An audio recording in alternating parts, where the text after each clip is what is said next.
Tonight, Carol Jackson will be sworn in as one of the new Charleston City Council members representing James Island. In this edition of Quintin's Close-Ups, I sit down with Carol one-on-one. And be sure to download the free Quintin's Close-Ups app in your Apple or Google Play stores. Well, Councilman Carol Jackson, it's so good to see you. Thank you very much. It's great to be here, Quintin. And congratulations. It's been a couple of months since I saw you last. That's right. And tell me, where are you emotionally? Because you're getting sworn in 1 hour. I mean, I think I'm, sort of like a kid on Christmas morning and wrapping a lot of packages that some of them I knew I asked for and other ones I don't have a clue what's inside. So I'm a change agent. That's sort of the way I roll as a person and in all the work that I've ever done for nonprofit, as a nonprofit manager and deliverer of things for nonprofits and communities. So I like to know that new things are going to come my way all the time. It just gives me the energy that I need to keep going and chugging along. And so it's my looking forward, I'm excited. I think that the people of James Island are really happy to have a way of dealing across the boundaries that, I tried to make clear as I was running. Right.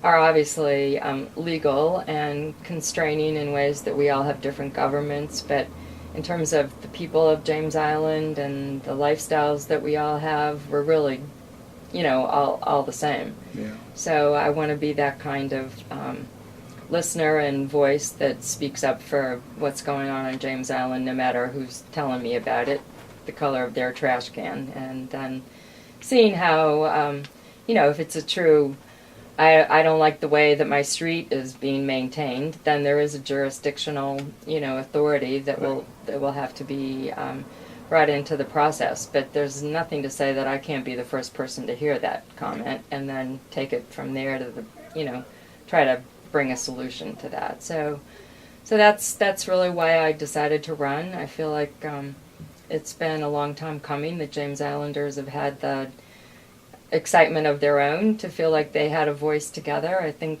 I responded to the grassroots movement that came out this past spring when they were really, more than worried. They were mad about the apartment communities that were being approved without a lot of input or any input. So I'm very excited to be representing people who seem to want to, spend some time getting involved and making a difference. And you talk about being obviously listening. Yeah. I know that you told the Polson Corey, hey, I'm a two-way communicator. Communicated, that is. I am. That was on my platform from day one. Yeah. How would you communicate with your other city council members?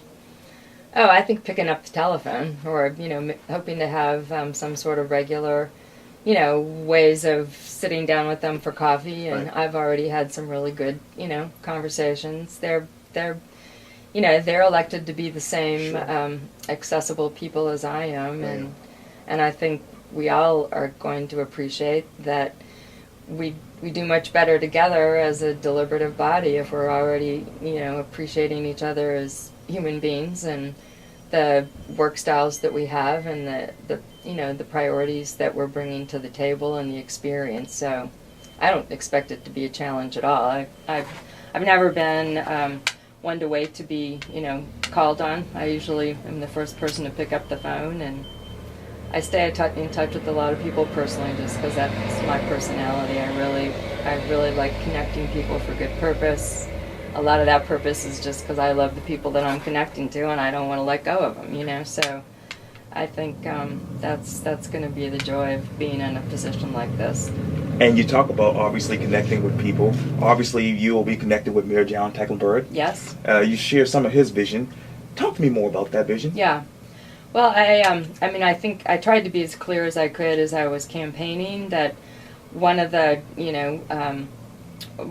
ways that I was able to develop the values that I was trying to emphasize as I was putting my thoughts in front of voters on James Island was to connect with the vision that he had put forward last spring, and he really got it through the interaction with the James Islanders who were upset about the whole apartment development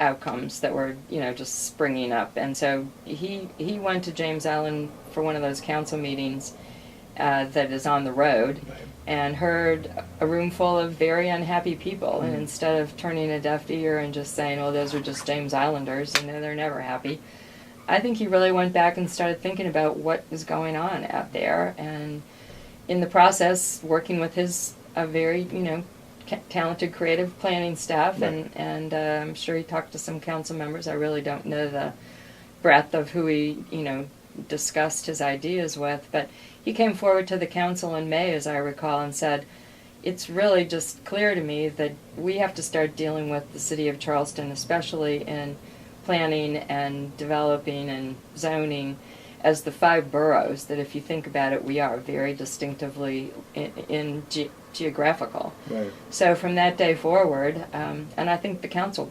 immediately resonated with that vision. So that's really what I'm excited to help him do. We've agreed that James Allen needs to have its own revitalization master plan. Okay.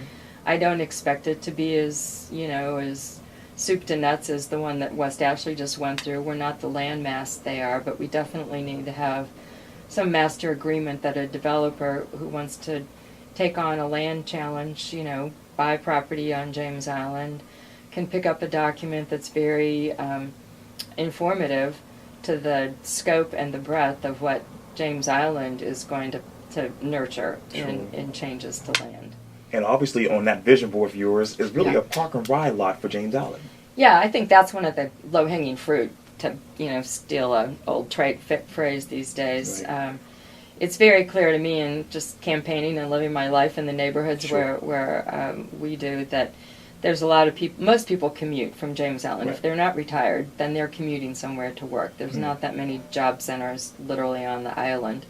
Hopefully we'll bring in some more new small business owners, and I'm going to be a champion of, local restaurants and boutique-sized businesses. I really think we can brand James Allen like that, but they will never be the job centers that people will have downtown, West Ashley and beyond, the Boeing plants and things. So we're always going to be sending people off the island to commute. And most of those people work in trades-type jobs or service industry jobs. And right now the bus system isn't serving them as well as it could, because the buses stop running or they don't start running. So they're silent in the hours of work these people need to come and go. So I think that's, I'm going to call up Councilmember Seekings as soon as I raise my right hand tonight and talk to him about how easy would it be to just tap into the Walmart parking lot that's a sea of asphalt and never filled out to any extent, even at Christmas time. Wow. You go over there, they have parking that you can't even walk to from the store, so far out. Wow. And so I heard that at some point way back there was a park and ride there, but what happened to it, I can't tell you. Nobody can really tell me that. So I think that's an easy thing to do, and I do think it would be a sign of wanting to change the traffic patterns and giving people a new hope that we've got transit, ideas that will work for their lives. Wow. Well, Councilwoman. Yeah, thank you. Carol Jackson. Yes, I took my badge Your off. badge. So That's why I was looking at time. that. Thank you for this interview. Yeah, thank you, Quintin. And It's again, my pleasure. congratulations. Okay, Likewise. good. Call me up anytime. Yeah, thank you. All right. Thank you. Take care.